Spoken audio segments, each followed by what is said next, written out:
juste une petite intro. Du coup, on va faire le Rhobalas Show avec Dajor, le mythe de l'académie. Je pense que vous commencez à comprendre le système. Du coup, Fnatic Rising, équipe académie de Fnatic, ils sont en NLC, donc Ligue Nordique. Ils étaient en... on va en parler après. Ils sont qualifiés pour les EU Masters en play-in. Du coup, on va partir tout doucement. Et let's go, je pense que vous commencez à avoir l'habitude, c'est le 4e ou 5e d'affilée. Il y a juste une semaine qu'on a loupé à cause du Covid. J'étais Covided, donc on n'était pas au max pour faire un show avec un invité.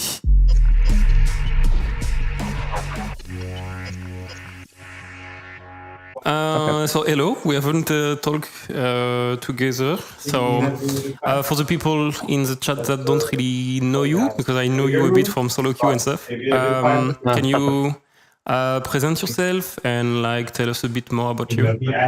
Of course. So first of all, hello. My name is Olli. My in-game name is Dario or Daja25. I'm 18 years old. I turned 18 this year. I live in Germany. I was born and raised in Germany. And this is my first split in the competitive scene.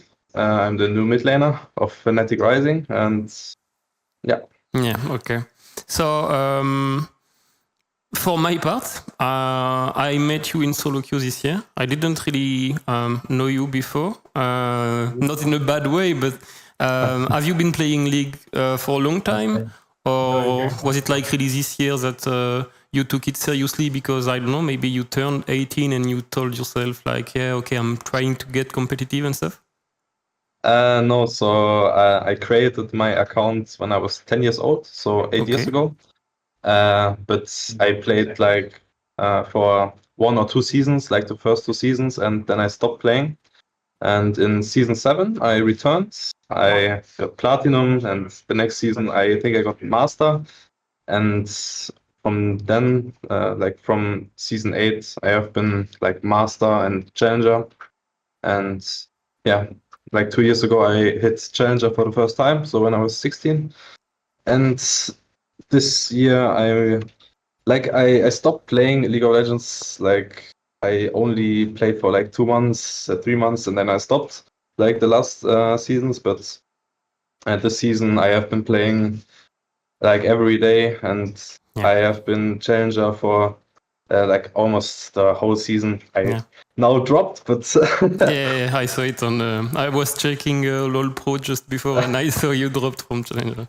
Yeah, happens. It's solo queue.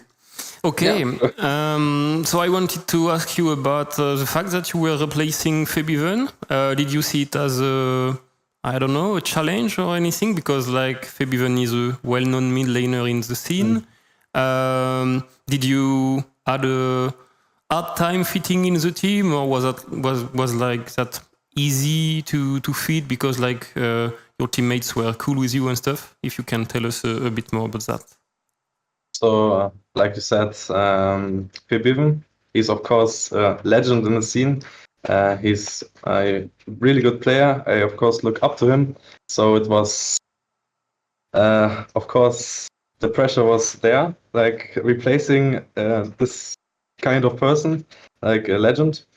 But yeah, it was really easy to actually fit into the team. Everyone is really nice, and I can communicate pretty easily with everyone. I think they like me, hopefully. I think so. Yeah. Yeah, it wasn't really hard. My personality is, I think it's pretty easy to talk with me and like, yeah. Yeah. Okay, I see. So yeah, about your first split, it went pretty well. You went, if I'm not mistaken, you went first in regular season. You had playoff lately. You sadly lost 3-2 to Tricked. So that means you have to go through play-ins in EU Master. Do you want to tell us how the best of 5 went? If I'm not mistaken, the fact that you were first in your group in the league meant that you only had to play one best of 5 for EU Master? You only played against Tricked, right? We played against Tricked, then we lost, and then we played against Singularity, best of 5. Then we won, and then we played against Tricked again. Oh, okay. Yeah. When I was speaking with Delord, it was like 3 or 4 weeks ago. He told me that you only had to play against Trick once, and it was like over after the best of 5. But yeah, okay. So can you tell us about the playoff run? When I asked Delord, he was like pretty confident. He told me like you would go all the way. So can you like tell us why did you lose? Maybe I don't know how the series went, because you lost like only from one game. It was a 3-2 best of 5, I think. So can you explain us how it went and how it was for you? So, like you said, Delord said, we are pretty confident, and everyone in the team was pretty confident that we actually stomp Trick. So the first games, yeah, we won the first games. We were pretty confident after those 2. And yeah, then we lost the first game. We told ourselves, okay, we have one more game. We only need one game to win. Then we lost it again. We completely threw. And then again, the last game was actually pretty close, but again, we lost. So they reverse whipped us pretty hard. And that was, of course, not nice. Yeah. Yeah, why did we lose? I think overall, we are actually the better team, but we had so many individual mistakes in the games that we couldn't recover from them. And yeah, that's just made the game so much harder. And then we lost. Yeah, okay. So you finished second of NLC. That means you are qualified to EU Masters, but you have to go through play-ins. Fnatic Rising went to EU Master last split as well. They went through play-ins, but they didn't really made it through. Are you confident going into EU Master? And we can definitely say that it's a huge impact on the player career, because like it's just before the Mercato and stuff. You can maybe like show some stuff and maybe have a deal or at least tryouts for LEC. So what's your, I don't know, your feelings before EU Master? Are you confident? What's your main goal for the event? And yeah. Yeah, so like you said, it's of course a big thing for every player to play in EU Masters. It's like one of the biggest tournaments, of course. But yeah, we are in play-ins. We play on the 6 teams, and we have many games to play. So I think that's a pretty huge advantage we have. I mean, I don't think it's even bad to not get first place in NLC. I mean, of course, it's sad, but we are in play-ins, so most of the teams that actually won EU Masters started in play-ins. I think it's just, yeah, that's a huge advantage you have, like to play so many more games. And for me as well, because I still have to find my role in this team, and the more games I play, the better we get, and the better I find the position in the team. So I think this is overall a really huge advantage we have to play in play-ins. And of course, I'm really hyped about EU Masters. I mean, it's my first split, so it's already really crazy what's going on. Yeah, I imagine it's kind of a huge thing, because for myself, I didn't really have the chance to play competitive since I'm a Vel'koz OTP, but yeah, I imagine it's quite something. So talking about EU Master and the fact that if you show off like really hard, a lot of players that have won EU Master have promoted to LEC. I wanted to like speak about Fnatic in LEC. Do you follow the LEC, or do you don't you watch every game? Not every game, but most of them, yeah. Okay, so going into playoff, Fnatic is playing against Vitality this Sunday. Do you think Fnatic will make it through? Do you think they have a chance in playoff to get their spot to Worlds? I don't know if you can like tell us a bit how you feel about the LEC team? Yeah. So I for sure think that Fnatic, of course, they have a chance. I mean, it's Fnatic. They are a pretty good team. I would say even one of the best teams in the LEC. And Vitality is, of course, also a pretty good team. But I think Fnatic have shown that they can get the lead in the early game pretty easily. So they just sometimes throw it away somehow. It's Fnatic. Yeah. But I for sure think that Fnatic will win against Vitality and go to Worlds. Yeah, I think it's just a better team, and I think they will make it. Okay. I wanted to ask you about Adam. I don't know if you know him really well. The fact that he's a rookie, and actually a lot of rookies are playing right now in LEC. What's your take on Adam? Do you think he's doing a good job, and do you think it could be like a way you can follow? Because he kind of like you started pretty young. He joined an ERL team and he promoted to LEC. I don't know if you know him that well and if you can really elaborate on it, but can you tell us about that? I mean, I wouldn't say I know him the best, but of course I know him in solo queue and stuff. But I think that he's doing a pretty well job. He's not getting the most jungle attention, but for that he's playing really good. He also got like MVP last time, or I'm not sure if it was last time. He's of course a pretty good player. He doesn't scare himself to die, so he just jumps in and dies sometimes, and therefore the team wins. So he's not like a KDA player.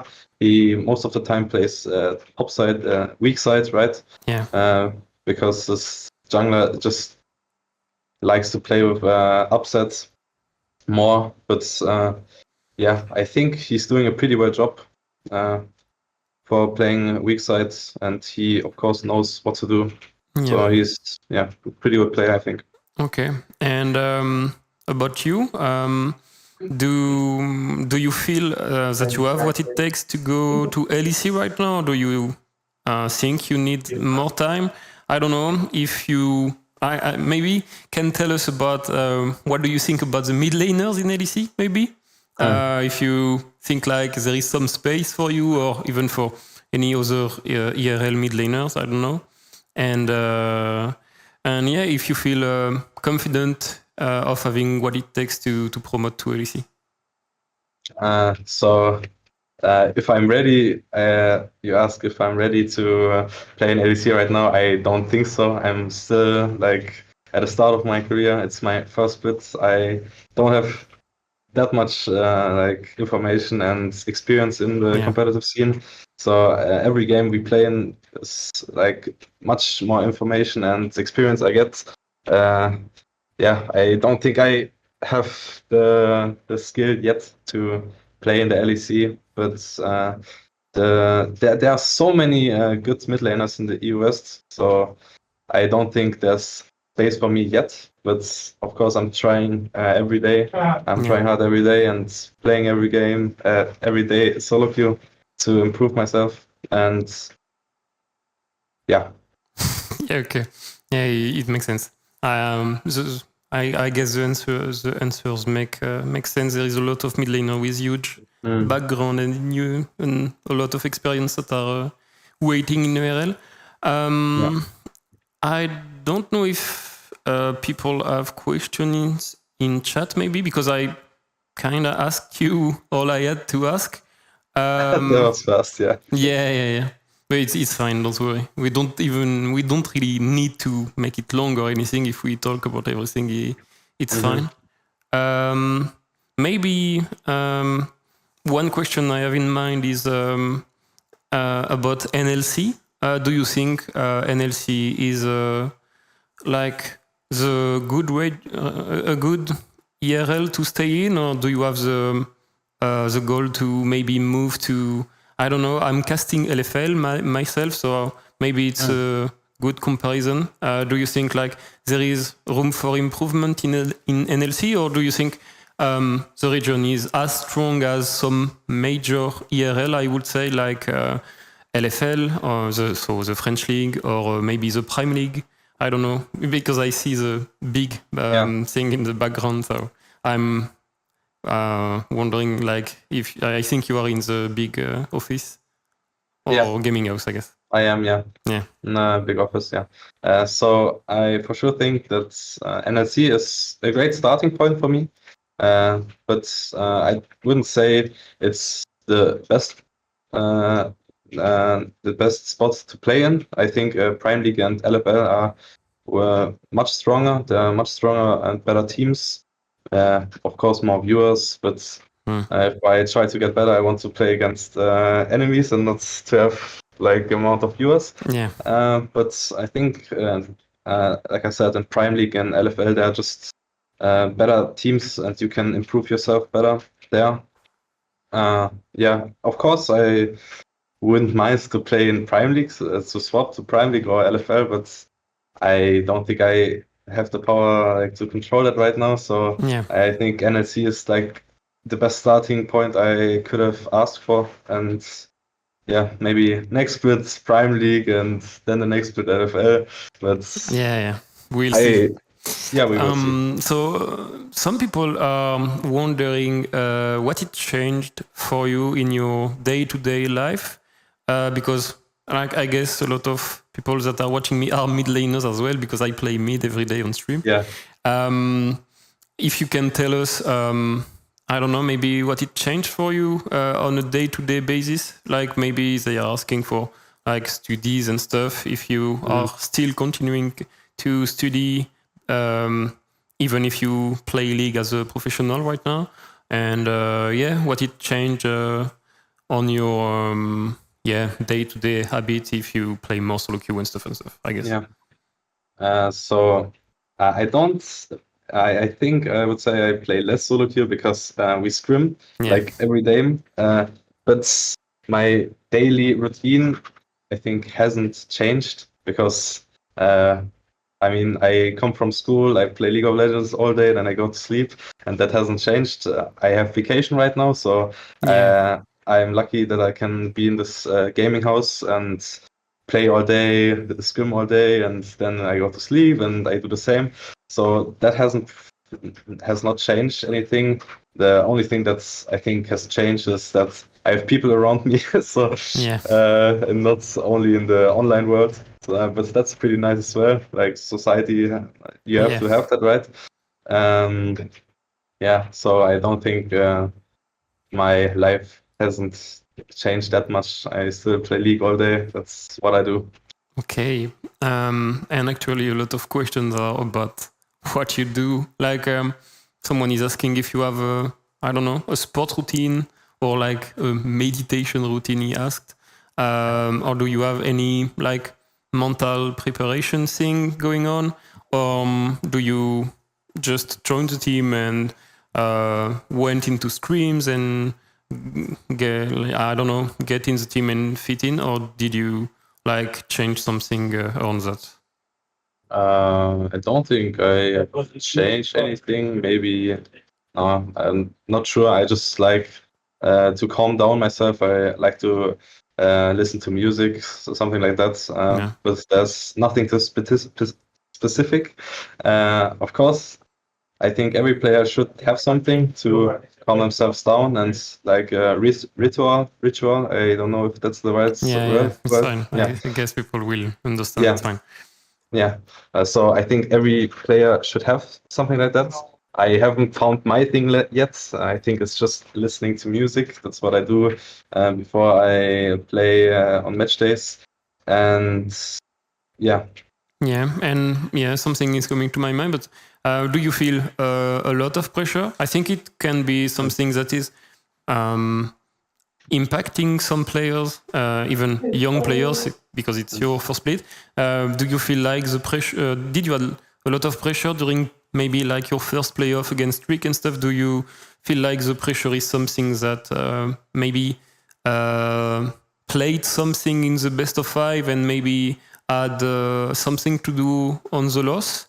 And do you think it can be something that will impact your performance at EU Master? I for sure think that there's a lot of pressure, and I'm really nervous still in match days.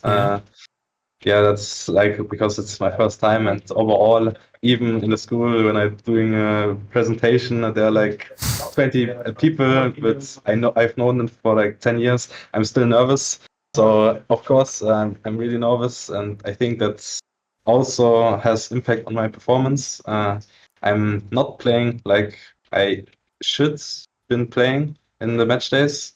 I think I'm just more scared because I'm nervous. I know that many people are watching, even so many people that I know. So that's. Okay. And talking about people that you know, I don't know because it's kind of personal, but if you can tell us what your parents and stuff think about the League of Legends career thing. Is it a problem for them, or are they fine with the fact that you are like being a pro player? No, so I have only told them, I'm going to Berlin. I'm just playing League of Legends. So they don't really know what everything is in the online world. Okay. So they are pretty like basic. I don't know how to say it in English. Like they just don't know what it is. So, but they support me, of course. Wouldn't any like I'm here because of them. Yeah, right? Of course. And they don't really have a problem. They just say, "Don't come home beaten up." Like, like that. Okay. Yeah, I think like every parent will say that, like, of course. Okay, I don't see any more question, and I don't really have any more myself as well. So if I don't know, I can like leave you the last word if you want to say something or anything. But if you don't, it's fine, and I will thank you for the show. So I will let you if you want. So the only thing I could maybe talk about, we met in solo queue. I can remember that. Yeah. I know that you asked me if all my Ribbon games are on mid lane. Yeah. I remember the game. Yeah, that was just pretty funny. Yeah. Were you playing top before, or you played mid all the time? No, I was actually top laner at first. I was in season 7. I was a mid laner. I was like Yasuo OTP. Then I swapped to top lane. I was Ribbon OTP. Then I swapped again to mid lane. And because I was playing top lane, and then I thought, these champs are so retarded. I go back to mid lane. It's so boring. Let's go back to top lane. Yeah. Okay. I remember asking you for top because I'm kind of tilted with solo queue lately. Like I'm having some solo queue issues, and I remember asking you because I'm really angry at Riot Games for the autofill parity in some games. Mm-hmm. So I was asking for that. If I remember correctly, like to know if you were tagging mid or top. Because I was like, so another game with 5 main role and we have 2 autofills, fuck that. But I think I asked you for that. But the autofill system is pretty annoying. Yeah, I can agree. Yeah, I can. I'm a league partner, so I can say anything. And Riot is legit clueless with that. But it's fine. I don't think we have anything more to talk about. Thank you for joining me in the show. It was kind of rush thing like we talked earlier this morning. But maybe we will talk again. I think I'm like keeping the show in the summer if Fnatic is going to World of stuff. So maybe you will like join me again to talk about some World performance and stuff if they qualify. So thank you for coming and thank you for your time. Thank you as well. I'm looking forward to talk to you again. Maybe see you in solo queue, I guess. Okay. See you. Have a good evening. See ya. Bye. Bye-bye. midlaner de Fnatic Rising. Bon, c'était un petit peu rapide, je pense qu'il était un petit peu stressé, mais après c'est normal, il est jeune, il a 18 ans. Mais franchement, il s'en sortait bien, hein, en anglais et tout. À 18 ans, moi je me rappelle à 18 ans quand je parlais anglais, frérot, si je devais parler anglais à quelqu'un, ça parlait avec des hiéroglyphes de mon côté. Je refais le tour de tout ce qu'on a dit. Bon, on a parlé un petit peu des basiques, un peu de où il venait, etc. Et en vrai, son pseudo me disait rien, mais il joue en solo queue depuis longtemps, il a dit, depuis la saison... Enfin, depuis 8 ans, il a dit, donc j'imagine saison 2, quelque chose comme ça. Mais en vrai, je sais pas si vous vous rappelez, mais on l'a proc il y a pas longtemps... Enfin, il y a pas longtemps. Il y a genre 1 ou 2 mois en solo queue. Il jouait un truc genre... je crois qu'il jouait peut-être Garen Mid ou un truc du style. Après, bon, j'imagine qu'il traîne des champs pour les EU Masters. Le Ir, Elias 7, tout ça, c'est des flex. Syndra, c'est pas mal spam en ce moment. Ça, c'est un flex aussi. Mais du coup, bon, voilà. Donc, il a 18 ans. C'est son premier split en compétitif. On en avait parlé avec Delord, justement. Ils ont changé de midlaner, Fnatic Rising, pendant le split. Il y a Febiven qui a pris sa retraite. Et qui stream d'ailleurs en ce moment. Il stream assez régulièrement. Dajor a pris la place, 18 ans. Il n'a pas spécialement d'expérience, tout ça. Il disait que juste cette saison, il a beaucoup joué en solo queue et il est... Là, il vient de démote. Il était challenger genre 1000 LP il y a une semaine. Si je dis pas de conneries. J'ai pas fait gaffe à son historique. Il y avait beaucoup de défaites ou pas? Un peu là. J'imagine qu'il stagne un petit peu, mais il était chal. De toute façon, je vais vous dire, je vais ouvrir son LoL Pro. Il me semble qu'il était à 1000 LP récemment, quelque chose comme ça. 1008 LP. Le 0407. Donc il y a un mois, il était à 1000 LP. Du coup, on a parlé de comment il se sentait. J'imagine que vous pouvez comprendre. Enfin, la plupart des gens dans le chat, vous êtes peut-être un petit peu jeunes et tout, mais il disait que c'était pas forcément très très simple. Il arrivait en cours de split. Pas facile de se faire une place dans l'équipe, mais il disait que ça avait été quand même facile dans le sens où il pense qu'il a un bon mindset et un bon... Bon, on va dire que c'est facile de travailler avec lui, voilà, on va dire ça comme ça. Et j'imagine que les gens dans l'équipe avec lui aussi. Il disait que ça avait été assez simple et que c'est peut-être pour ça aussi qu'ils ont eu du mal, parce qu'en gros Fnatic ils ont perdu le BO5 qui leur donnait une place directement en main stage EU Master. Ils doivent passer par les play-ins parce qu'ils ont perdu 3-2 un BO et ils disaient que justement ils étaient giga confiants. Ils étaient en 2-0 dans le BO et ils se sont fait reverse sweep 2-3. C'était assez sad d'ailleurs les games, je les ai vus en replay, en highlight accéléré, enfin bref. Et du coup, il passe par les play-ins. Il disait qu'ils n'étaient pas forcément trop mécontents de passer par les play-ins parce que comme il est encore tout jeune dans l'équipe, il disait que plus il a de game, plus ça lui donne de l'expérience et plus ça donne de force à l'équipe. Donc voilà. Ensuite, on a parlé un petit peu des EU Masters, que c'était important. Forcément, il a pas mal de pression. Et les EU Masters, on le dit quasiment à chaque Rhobalas show, mais en vrai, les EU Masters de Summer, c'est encore plus important. Donc par exemple, Carmine qui a gagné le split précédent, c'est vraiment huge de gagner les EU Masters, mais c'est encore plus important de les gagner au Summer, parce qu'en gros, c'est les EU Masters qui sont juste avant la fin des playoffs LEC, et du coup, les équipes qui sont pas en playoffs, les équipes qui sont éliminées des playoffs commencent un petit peu à réfléchir au mercato, au changement, à quel joueur va faire ci, quel joueur va faire ça, quel joueur va partir, quel joueur va rester, comment on fait. Et du coup, montrer une performance, gagner les EU Masters du Summer, quasiment 100% des joueurs de l'équipe qui gagnent, c'est un ticket pour les LEC la saison d'après, ou au minimum, je pense, des try-outs dans certaines équipes. Donc beaucoup de pression pour tous les joueurs, pas que pour Dajor. Donc compétition à suivre sur OTP, bien entendu. mais ouais, du coup, les EU Masters de Summer, vraiment, vraiment important, que ce soit pour des équipes françaises comme la Carmine, tout ça, et comme pour toutes les équipes qui seront qualifiées au main stage. Et en vrai, même des joueurs qui vont faire des performances et qui vont se montrer énormément en play-in, ça peut être aussi une porte d'accès à des ERL un petit peu supérieurs. Par exemple, quand tu joues en ligue portugaise, qui est un petit peu en dessous de la LFL, de l'équipe, enfin de la ligue allemande, etc. Ça peut être ultra important de se qualifier en EU Master et de montrer en play-in, voire en main event si tu arrives à te qualifier, que même si tes team n'est pas qualifié, que vous gagnez pas, que individuellement tu es là, tu fais le taf et que du coup tu te montres, il y a des équipes qui te repèrent et ça te donne des places pour les splits prochains. Le système de ligue nationale, française, ligue allemande, NLC, donc c'est ligue nordique avec tout ce qui est Angleterre plus un peu les nordiques. Tout ça, tout système de ligue, c'est giga important pour les jeunes joueurs. Il y a de plus en plus de jeunes joueurs en Europe qui ont largement ce qu'il faut pour être en LEC et pour derrière montrer sur le world stage qu'ils ont ils ont ce qu'il faut pour rapporter des titres en Europe.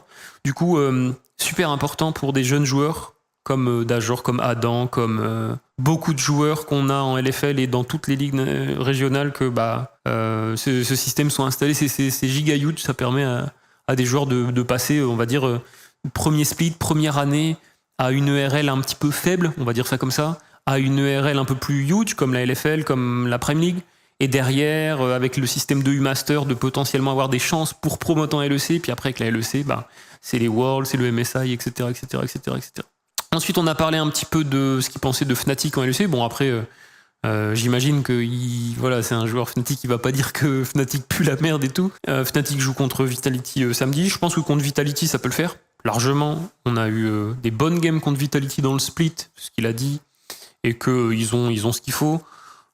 Pour passer contre Vita dimanche, pardon. J'ai dit samedi, je crois, c'est dimanche. Et c'était cool. Après, on a parlé un petit peu de lui, de comment ça se passait pour lui, avec ses parents, tout ça. Bon, après, voilà, c'est un peu personnel, on est resté assez vague, mais il supportait dans ce qu'il faisait, même s'il comprenait pas forcément. J'imagine que c'est le cas de pas mal de parents dans le milieu. Il y a quelques parents qui sont pas mal investis, genre je pense au père de Caps ou ce genre de choses, mais ça reste quand même assez rare, je pense. Après, on a abordé quoi aussi ? Parce que ça a changé un petit peu pour lui, mais il disait que ça n'avait pas changé grand-chose parce qu'il a rejoint Fnatic Rising il n'y a pas si longtemps que ça, je crois il y a 1 ou 2 mois, 2 mois il me semble. Je pense qu'il a rejoint en fin d'année scolaire, parce qu'en Allemagne c'est pas exactement comme en France, donc il disait qu'il était plus ou moins en vacances et que du coup, ça n'avait pas changé grand-chose pour lui, juste il jouait à LoL et qu'au lieu de jouer dans sa chambre, il jouait à la gaming house. Il était à la gaming house de Big. Je sais pas si vous aviez vu derrière, il y avait le logo Big, donc Berlin International Gaming, je crois que c'est.